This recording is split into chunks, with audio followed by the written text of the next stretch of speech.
মাবুদ, জাতির জনক এবং তার পরিবারকে যারা হত্যা করেছে, আল্লাহ সকলকে তুমি জান্নাত দান করে দিও আল্লাহ। আস্তাগফিরুল্লাহ, আস্তাগফিরুল্লাহ, আস্তাগফিরুল্লাহ। সম্পর্ক দেই ভাই ফুল বদলাই গেছে। এই যে ছাত্রলীগের কিছু পাতি নেতা, ওরাও এখন পোস্ট দেয় আলহামদুলিল্লাহ দেশ স্বাধীন। যাই হোক, ওদের কথা বাদ দিলাম। এই যে কিছুদিন আগে যারা নিরীহ ছাত্রদের হত্যা করছিল, মানে ওরাও এখন স্লোগান দেয় শেখ হাসিনা পালাইছে।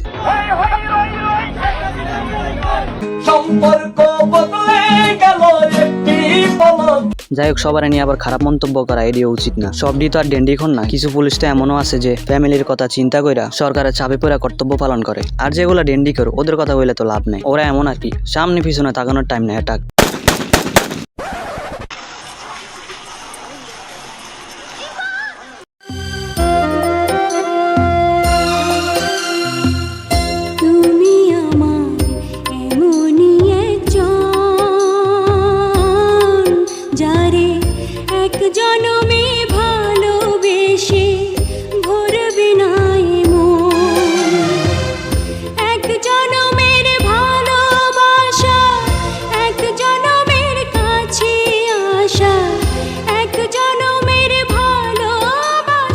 নানি দেশ ছেড়ে মোদির কাছে চলে গেছে। এন্ডিংটা দেখছো?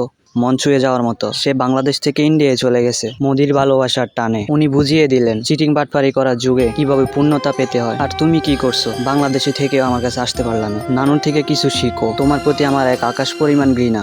তো কম করো প্রিয়, তুমি যে অন্যজনের প্রেমে আসক্ত, ওইটা তোমার ব্যবহারে বোঝা যায় প্রিয়।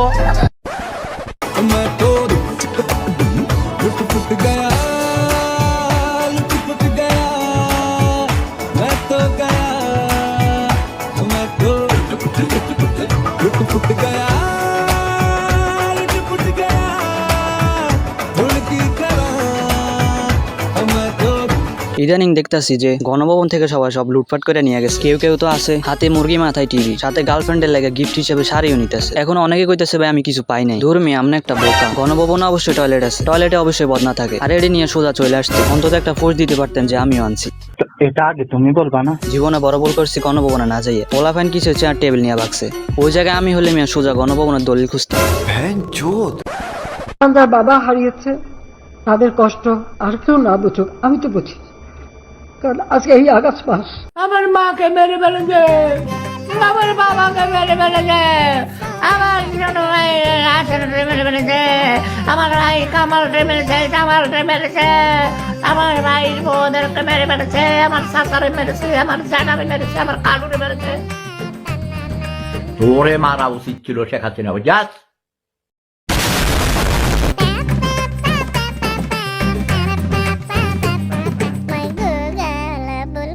কিছুদিন আগে না দেখলাম ভাই পাতি নেতাগুলো লাফাইতেছিল। কারণ আমি চিন্তা করতেছি ওরা কই গেছে। ওরা মনে করেন বিমানের সাথে ভাই হেলিকপ্টারে ঝুইলা উইরা যাইতে পারতো, তাহলে মনে করেন জীবনটা বাঁচাইতে পারতো। এখন ওরা কই যাইব? দেখেন ভাই, বোরকা পরা কাউরে দেখলে এটিরে মেয়ে ভাই আবার ক্রাশ খায়েন না। হতে পারে সে এলাকার কোনো পাতি নেতা, কারণ ওগো বর্তমান অবস্থা ঠিক এরকম। তুল পিতল পানিয়ে এবার ভালোই ভালোই কেটে পড়ি। তুল পিতল পানিয়ে এবার ভালোই ভালোই কেটে পড়ি। কেটে পড়ি, ভেগে পড়ি, ভেগে পড়ি, কেটে পড়ি, টেনে মেলে কেটে পড়ি ধা, ভেগে পড়ি ধা, কেটে পড়ি ধা।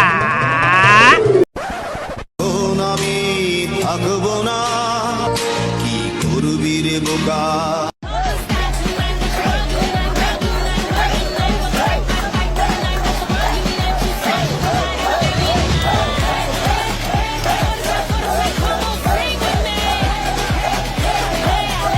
চাচা দুইটা যে খুশি হয়েছে, ওরা মেবি 1971 সালে দেশ স্বাধীন করে এতটা খুশি হয় নাই যে খুশিটা আজকের দেশ স্বাধীন করাতে হয়েছে। যাই হোক ভাই, অবশেষে দেশটা স্বাধীন হয়েছে। এখন এই খুশিতে একটা বিয়ে করতে মন চাইতেছে। আপনার যদি কোনো বান্ধবী থাকে ভাই, অবশ্যই বলবেন। আমাকে নানি যেরকম মোদির কাছে গেছে, আমিও ঠিক এইভাবে ওর কাছে চলে যাবো। তাই এগুলা নিয়ে ওরা ভয় পাইতে বললেন না। প্যারি সমাজ গই।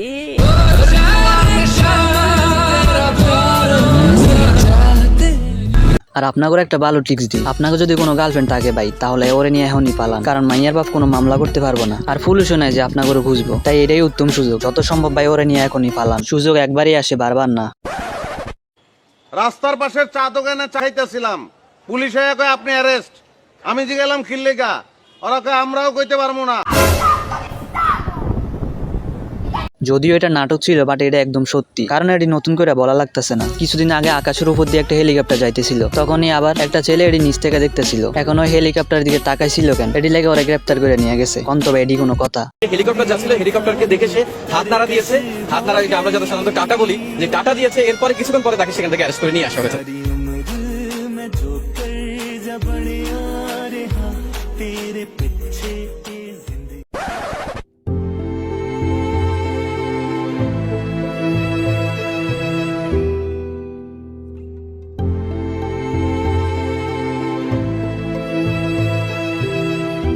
যখন এরকম বাংসুর হইতেছিল তখন ভাবছিলাম দেশটা হয়তো স্বাধীন করার বদলে দেশটা শেষ করে ফেলছে। গণভবনের মধ্যে যেরকম লুটপাট হইতেছিল ভাবছিলাম সবাই সুযোগ পাইলে কি না করতে পারে, কিন্তু আমার এসব ভাবনা চিন্তা একদম ভুল ছিল। আর হ্যাঁ, ফার্স্টে আমি গণভবন নিয়ে যে কথাগুলো বলছিলাম ওগুলা জাস্ট ফান হিসাবে বলছি। ফার্স্টে ভাবছি দেশটা হয়তো শেষ করে দিছে, কিন্তু পরে যা দেখলাম ওইটার জন্য প্রস্তুত ছিলাম না। যারা এই গণভবন থেকে লুটপাট করছিল তারাই আবার সেগুলা গণভবনের মধ্যে রিটার্ন দিছিল, অর্থাৎ সেগুলো আবার জায়গা মতো রেখে আসছে। স্টুডেন্টরা সবাই মিলে রাস্তার আশেপাশে যতগুলো ময়লা আবর্জনা ছিল সবগুলি পরিষ্কার করার দায়িত্ব নিছিল।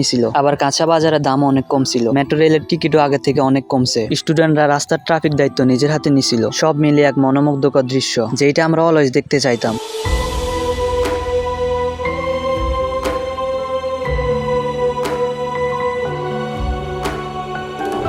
তো গাইজ, আজকের জন্য এখানে বিদায় নিলাম। দেখা হবে নেক্সট কোনো ভিডিওতে। সে পর্যন্ত সবাই ভালো থাকো। আর হ্যাঁ, মুসিস লাইক কি পসিবল?